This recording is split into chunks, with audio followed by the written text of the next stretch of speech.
Welcome back to episode number 24 of our Tranmere Rovers Road to Glory career mode. We will begin today's one away from home against bottom of the league Bolton Wanderers. But that is as easy as it gets for us in today's episode because the next few games, Norwich, Leicester, Luton Town, Burnley, they're all in and around or in the top 7 right now. Some tough games in there that we have to play. We've got Wrexham after that, and we will finish today's episode against top of the league, Sheffield United, who are 10 points cleared right now. Incredible start to the season for Sheffield United. But before we go straight into those games, let's take a look at contract extensions here. In the last episode, Robbie Dees and Ines Cameron got a new contract. In this episode, we're just going to give one to Patrick and Cameron Norman rather, and Omari Patrick, and maybe in the next episode we will think about Chris Merry. He's played well this season. Chris Merry, he's played a few games for us in the league and in the cup as well. When he's played quite well, so he might just get a new contract. I've come to terms that it's impossible to get these players to take a wage cut right now, which it's fine. I've made peace with that, so that is absolutely fine.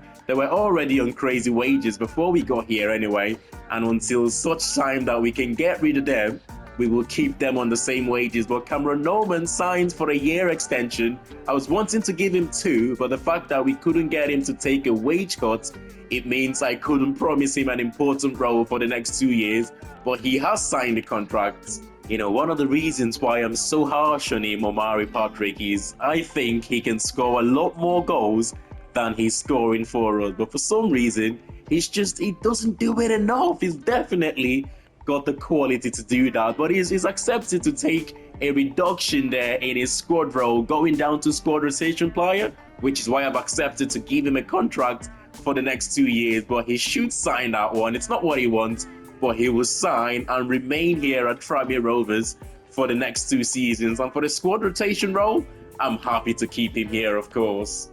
And that just leaves us now with Scott Bain, who, to be fair, we only brought him for the season, so we're not going to be renewing his contract. We will look for a new number one next season. And Tom Davies is retiring at the end of the season. You've got Mary, who we will make a decision on him in the next episode. Brad Hills and Jordan Clark, they're both on loan, which means we cannot do anything about their contracts, even if we wanted to. But let's go straight into our first game of today's episode that is away from home. Surely we will be taking all 3 points here.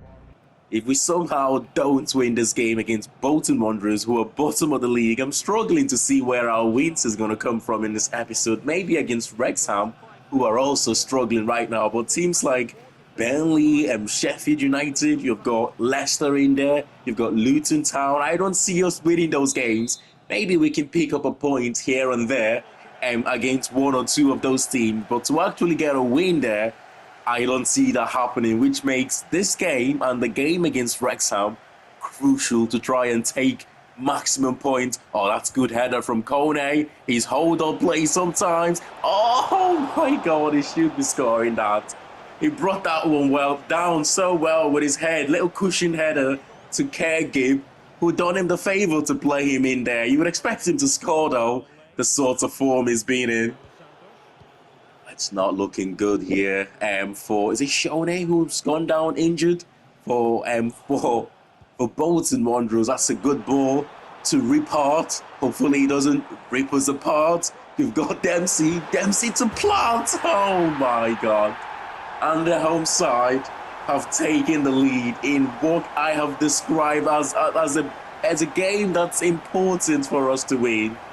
We are 1-0 down.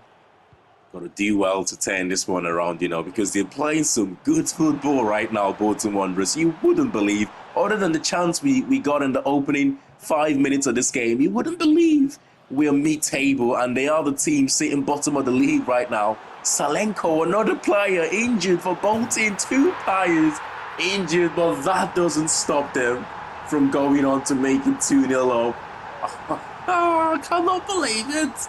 Why do we struggle against teams in and around the bottom, man?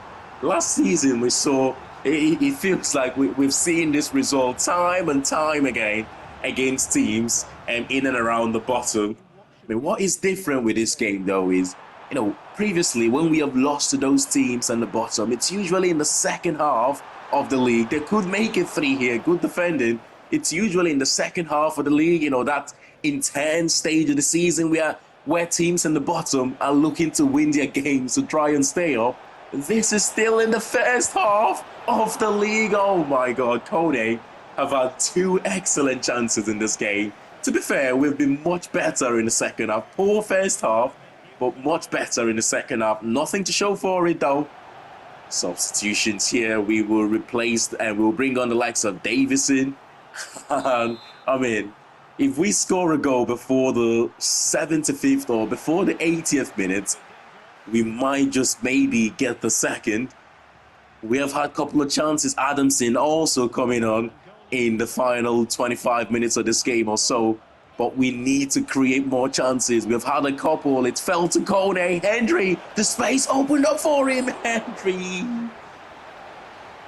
Oh, how have we not scored in this game? How have we not scored at least a goal here? It's not going our way, man. We have one thing we have been this season. It's quite clinical, I've got to say. We haven't shown it in this game. Davison took a good touch there on his left foot, going for the far corner.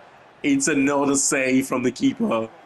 And we've ended up losing this one 2-0. The Bolton's goalkeeper, by the way, was sensational. He made 3 or 4 big saves in the game. We had chances, especially in that second half. Kone got a couple, which on a normal day, he will score both of those goals.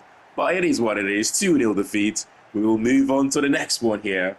And up next is Norwich City at Prenton Park. The Canaries have started the season quite well. 8 wins from their opening 17 games, sitting 4th in the league right now. They do score a lot of goals.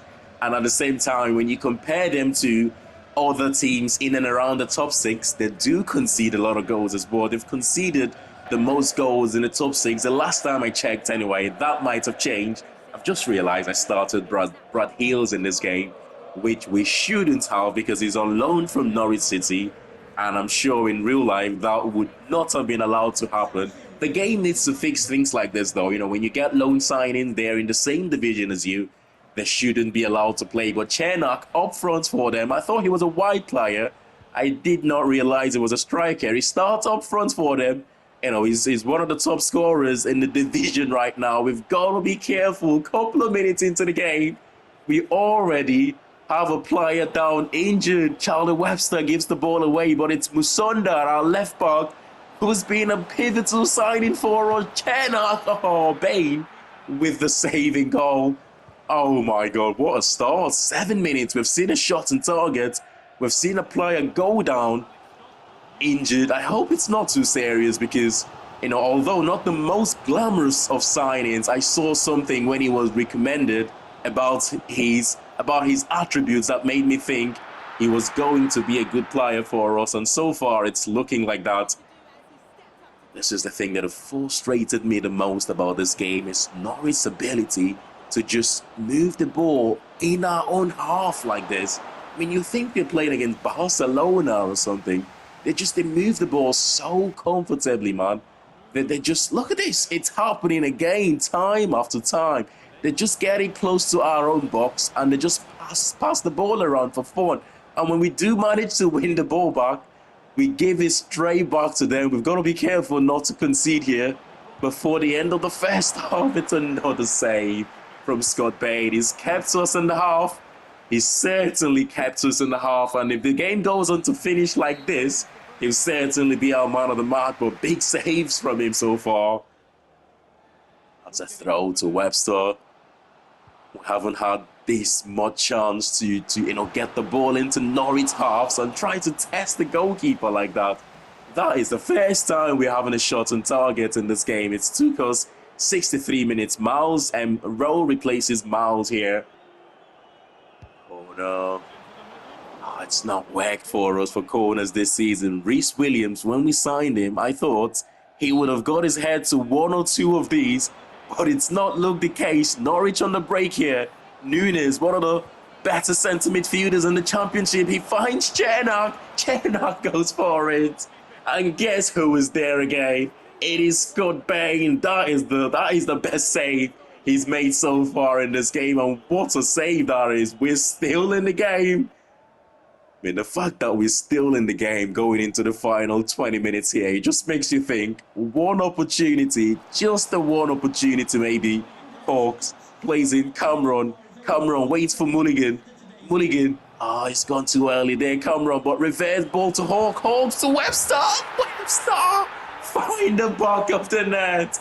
Talk about smash and grab. That is exactly what we've done in this game. We do not deserve to win this game. Norwich have been the better team in this game, but somehow Webster gets his first goal of the season. Come on, we need to hang on here. It's Rowe. Rowe plays in Chernak, who's had opportunities to get himself a hat-trick. Referee blows play or no penalty, and we celebrate with Robbie Dees. That is why we gave him a new contract. What a tackle.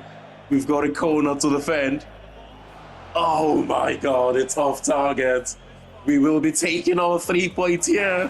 It will be 3 points for us. 1-0 victory. The fact that we lost to Bolton Wanderers and then winning a game against 4th place Norwich, it might be one of those seasons where we struggle against teams on the bottom but play quite well, or win games against teams on the top. You know, I don't think the injury to Lubambo Musonda is anything too serious. He did manage to finish the game without looking uncomfortable or anything like that, but you never know. Let's take a look. Oh my goodness. It's a broken toe. He's gonna be out for the next 3 months, and that will be a huge miss for us. The second one this season, and let's not forget, we have picked up 1 or 2 knocks here and there throughout the course of, it's not even halfway through the season yet. We've had 2 players who have been out for 3 months, or as of the case of Musonda, he will be out for the next 3 months. We've still got the top 5, and there's still Sheffield United leading the way. Luton have dropped to 3rd. Burnley have took over there in 2nd place. Norwich, Sunderland, Leicester have made their way into the top 6 now. Hull City have dropped to 7th. When we played them, they were 2nd in the league or 3rd in the league. Somehow, they have dropped to 7th. We are 11th, sitting mid-table quite comfortably right now. I've got to say, 23 points. The team at the bottom 3 are doing us a favour. Right now, we're 8 points clear of Wrexham, who are 3rd bottom there. But going into the next game, it will be tough for us. But it might just be one of those episodes where we struggle against teams in and around the bottom, and we play quite well against teams in and around the top. And for our final month of Youth Academy Scouting here, we are officially in December, and this is the last month of Youth Academy Scout Reports. We only send the scouts out for 3 months this season. We are broke, but if somehow we get a little bit more money from now to the end of the season, we will send the scouts out again. But starting in England, Whitley have got a good potential there, but the starting overall though, we don't want to be signing players like that into the Youth Academy anymore. It will take forever before he makes it into the first team. I think we're going to let him go. We're not going to be signing him into the academy in Scotland, where we're scouting for centre midfielders and centre attacking midfielders. Tell you what, we will take a chance with Rob Young, who is 16 years of age, sign him into the academy and see how he improves. And we'll also take a chance with Lucas Gordon. We might end up releasing him. The potential is great, but is he going to be good enough in the next season or 2 to potentially make it into the first team? Finally, in Wales here, where we're scouting for attacking players, I believe anyone decent, not really. Wales have been a bit of a disappointment. We will take a gamble on Driscoll, who again has got excellent potential. The starting overall is quite low, but we will take a gamble with him. Oh wow, Driscoll looks quite good there, 57 rated. We've got 2 Driscolls in the team. The Driscoll brothers maybe?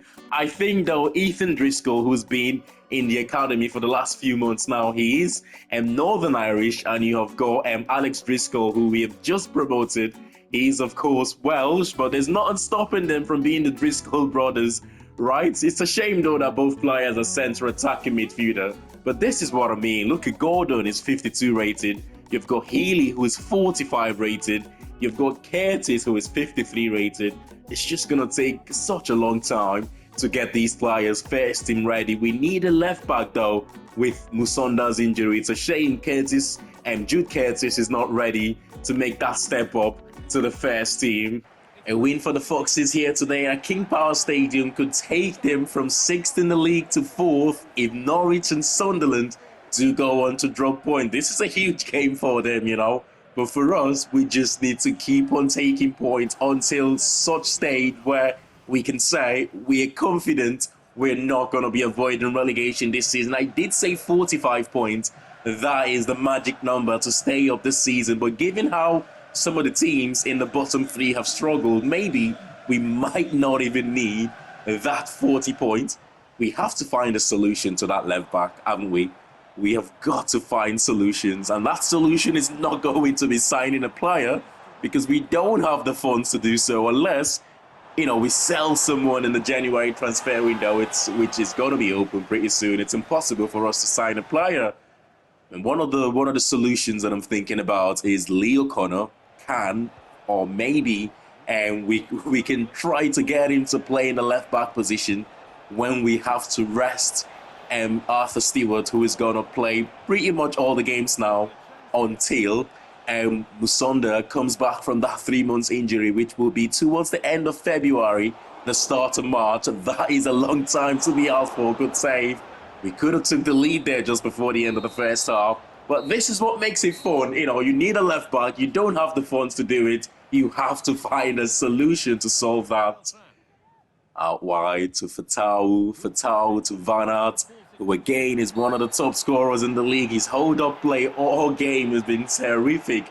He's caused the likes of Robbie Dees and Reece Williams. He's asked them 1 or 2 questions today as Dees goes on to pick up a yellow card about 50 minutes into the game. And so far, I've got to say, we are looking quite comfortable against, big save, against a Leicester side that are in the top 6 right now.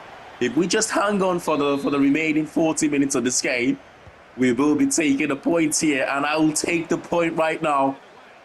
We get the header on the near post, not quite cleared. Indeed he shoots, blocks. Caleb Coley, his centre-back, goes for it with his left foot. He's never going to score from there, let's be honest. Coley, talking about Coley, he scored against in Leicester's last game, or was it the game before the last? He scored a good header. I can't remember the team it was. Was it against? I'm not even going to try and to guess to get it wrong, but Van Aert in the post. It's a good finish, but he's offside. That must have been close. Let's take a look. That must have been really close. Final 10 minutes of the game. That would have surely been the dagger if he counted. It's just his hands offside. Oh, we got away with one there. How unlucky for that goal to be ruled out offside. It is offside, but it's one of those close decisions. We do get a point at the King Power Stadium, and that's a big result for us. 3 points against Norwich, a point against Leicester. That's 4 points against teams in the top 6. Incredible. I think most of our wins this season have come in front of the home fans at Prenton Park. I mean, we said going into the season that we have got to make Prenton Park a fortress.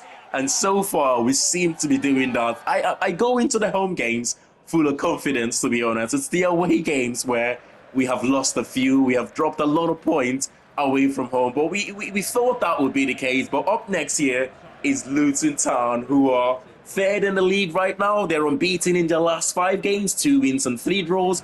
We have to defend the crosses, though. They play with the wing play. So we've got to defend the crosses. We've got to get our wide players to track back as well. They've picked up 38 points this season, which is incredible. I think it is 10 wins, 8 draws, and just the 1 defeat for Luton Town this season. They don't lose too many games, but at the same time, they do draw a lot of games. But they're fair, I'm sure. And comparing that to, oh, that's a good ball there, good layoff as well, to Mpanzu. Mpanzu goes for it with his left foot, but the goalkeeper makes a good save. I think if you compared your form in the game to real life, and talking about your form in real life, what a win for them against Derby County. I watched the early kickoff yesterday and Milanik Ali getting a goal in the opening 10 minutes. I didn't think they were going to go on to hang on to that result, but they did against their fellow relegation strugglers, Derby County. We've got to be better, man. We've got to be better. So far, we've allowed them to dominate the game. The positive for us, though, is we are still in it. And as we saw against Norwich, if you stay in the game for a long time, you might just go on to nick it late on. But Adamson, excellent 10 from him. He's been one of our better players in this first half. He's got that in his locker, though, that ability to spin his defender. Second half here has just kicked off. Cameron, that's good hold-up play, but he gives possession away. I'm beginning to get a little bit frustrated with him, Cameron. Not because of what's just happened there. That one is partly my fault. But the fact that we cannot get him to score goals or get assists right now. Laborde puts Luton Town 1-0 up. Straight to the start of the second half here. Giving possession away cheaply. That's a few times we have done that this season. Giving possession away in our own half and teams go on to punish us. Substitutions.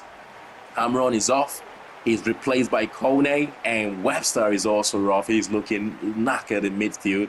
The likes of Omari Patrick comes on in the final 10 minutes here. I mean, honestly, I'm really getting... come on. I was just about to say, honestly, I'm really getting frustrated with Cameron. If he doesn't fix it up, we might need to find a different solution in that number 10 position when we have got to rest Charlie Webster or when Webster drops a bit deep. That's it, 2-0 defeat for us. We were never confident to win this game, let's be honest, given the fact that Luton Town have only lost one game all season. I mean, they've been a good side. This is their 11th win, 10 wins going into this game. They do draw a lot of games, but they don't lose too many. And it's a comfortable 2-0 victory for them. It's been a tough episode as we expected, isn't it? I mean, the only surprise is we lost to Bolton Wanderers and won against Norwich. I would have expected it to be the other way around, winning against Bolton and losing to Norwich. But we're not in any danger of being dragged into the relegation places right now. But that's just because the bottom three are not doing too well. But look at West Brom, bottom of the league right now. That is insane. Bolton Wanderers have moved up to second bottom. Birmingham and third bottom. And you've got the likes of Birmingham who have got 17 points and we have got 24 points. So we're 7 points above the relegation places right now. We're not in any imminent danger of being dragged into that relegation fight at the moment anyway. But we're facing Burnley up next, who are third in the league. We've just lost to second place Luton Town, who have played a game in hand there compared to Burnley, who we are facing for this game. A little bit of a, well, I'll take away Cameron from that starting 11 actually. But other than that, I think we're pretty good to go. What I'm going to do is I'm actually going to give Adamson a go in that number 10 position. I thought he was quite good against Luton without scoring a goal or causing any, or getting any goal scoring opportunity basically. But he did play quite well. So let's see what he does here. I think what we need to do in the next few games against the likes of Burnley, Sheffield United and Wrexham is to get Richard Kone to start scoring goals again. It's no surprise to see that as soon as he stopped scoring, it's coincided with us not being able to score goals. We've only scored one goal in this episode, and that's Charlie Webster's lucky one, to be honest, against Norwich City. I say lucky because we did not deserve to win that game. I mean, if we can get him to start scoring again, I'm confident we will start picking up points. But huge mistake there to give the ball away. Omari Patrick steals it. Oh, that's lovely. Adamson. He's good at things like this. He's really good at things like this. The shame with him is we've got a striker up front in the quality of Richard Kone, who's been excellent for us. Off target. Got a little bit carried away there. I mean, Richard Kone scored 7 goals out of the 14 we have scored this season. So we scored 50% of our goals. No surprise to see that as soon as he stopped scoring, as soon as the goals dried up for him, we have struggled to score goals ourselves. If we can get him scoring again, I think the whole team has to play for him now. The whole team has to. Every opportunity we get, we try to find the striker. And when we start creating chances for him, we might just start creating chances for other players as well. Good save on the near post and barely get a corner 26 minutes into the game. Both McGee and Scott Bain have done quite well this season. They're both, of course, sharing the role right now. We don't really have an undisputed number one. The shots blocked and it's working for us right now. Sometimes it's not always a good thing to not have an outright number one goalkeeper, but right now it seems to be working for us. A little bit of space here for Gibb. Oh, come on. It's been pretty much 50-50 in this game. Both teams haven't really, created any clear-cut opportunity, and that is the first one. It's Gibb. We almost forgot about him. One of our best players in the team. In the last couple of seasons, that's been the case. And what a ball to him. And let's be honest, he's never going to miss from that position. And he gets his third goal of the season. I thought it was his second. I mean, Richard Coney haven't scored in this game, but what he's done, what we have managed to do quite well, is to get him into the game. Oh no, Hannibal Meshbury, that is 1-0 surely. But Maggie makes another big save. Oh, excellent, Rhys Williams. Let's get it forward now. We got away with one there. We cannot afford to keep on giving them chances like that. Otherwise, I'm sure a team as good as Norwich City will punish us. Talking about Norwich City, a team as good as Burnley would punish us. Oh, it's Coney! Get it! We got the second, and surely the dagger. 60 minutes into the game, we're 2-0 up. What a finish from Coney, and that's how you get back to scoring. Substitutions here, we will take off. We will bring on the likes of Henry, and we will take off the likes of Clark, Omari, Patrick, Mulligan, also coming on to replace Patrick. They also made a substitution of their own, Trezor. Oh my God, what a save. What a save. No, why do I keep trying to call them Norwich? Barely have got a couple of decent opportunities in the second half. That's it, 2-0 victory for us. We did manage to hang on. It was intense second half. Burnley, like I said, got a few opportunities of their own, but couldn't take their chances. And the goals from Gibb and Richard Coney seals the win for us. 2-0 victory away from home. I still can't get it out my head that we've picked up 7 points from a possible 12 against teams that are in the top 7 right now. I can't believe it. A point against Leicester, 3 points against Norwich, 3 points against Burnley. The only team we have lost to this season in the top 7, or in this episode rather, in the top 7 is Luton Town. But then again, we lost to Bolton Wanderers at the start of the episode, who were bottom of the league. So that is a little bit surprising, and it makes me worried going into this game against a Wrexham side who have only picked up 5 points in their previous 5 games, 1 win, 2 draws and 2 defeats. They're 20th in the league, and they've only picked up 19 points all season. We, on the other hand, have picked up 27 points. If my math is correct, we are 8 points above Wrexham going into this game. This is the sort of game where I do think we will have a lot of the ball, and when we do keep the ball, we have to create chances, we have to score goals. Richard Coney back to parking. A little bit of patience needed to try and break them down here. They've got a lot of bodies to defend, but parking goes out wide. The 2 players in the box, but we will go back instead and regroup. Recycle possession. Mulling to Webster. This could be one of the best goals we have scored if we score from it. Coney, bottom right-hand corner. Oh my God, we kept possession for 10 minutes, moving it around from side to side, and finally we got that goal. One of the best goals we've scored this season. Tiki-taka at its finest. That's his 9th goal of the season.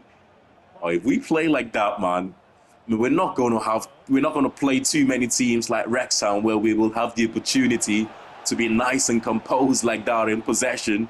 Most of the games that we've played this season, our opponents have had more possessions than us. Come on, Rhys Williams, man. That is a handful of times that he's lost his headers in the box. He's 6'5". I think he should be doing much better than that in terms of defending crosses. It's like, what?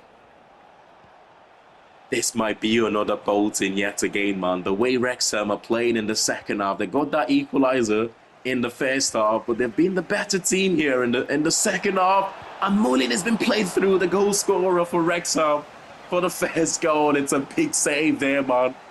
big save from the goalkeeper, Mo Farr. Sam Smith coming on to replace Mo Farr for the remaining 30 minutes of this game or so. But we have got to... that's the cross again. What are you doing? Why are you punching the ball back into dangerous position, man? But we could turn the fence into attack. Kergib makes a good run in front. Richard Kone coming to give him some support. We will square this one to Richard Kone, who tops it home for his 10th goal of the season. And that is counter-attack at its finest. Complete opposite from our first goal when we played them off the park. But what a goal. Come on, hang on. 5 more minutes to go. Excellent there. That is excellent from Reece Williams, I believe. Just keep it. 3 minutes to go. Patient. Oh, that's a good run from Davison, the second half substitute. He plays in Mulligan. Mulligan on his left foot. He finds a top right-hand corner. And that's the third. And the dagger. He struggled since he came back from his injury. Maybe that's the goal that kickstarts his season for him. What a finish as well with his left foot, man. And we get the 3-1 victory. It felt at some point at the start of the second half that it could have been one of those games. But quick counter-attack from a Luton. Why do I keep calling the wrong teams here? From a Wrexham's corner. Quick counter-attack. We got the second. An excellent finish from Mulligan for the dagger to get us the third. What a week it's been, by the way. Fantastic week to collect 3 points from Burnley at the start of the week.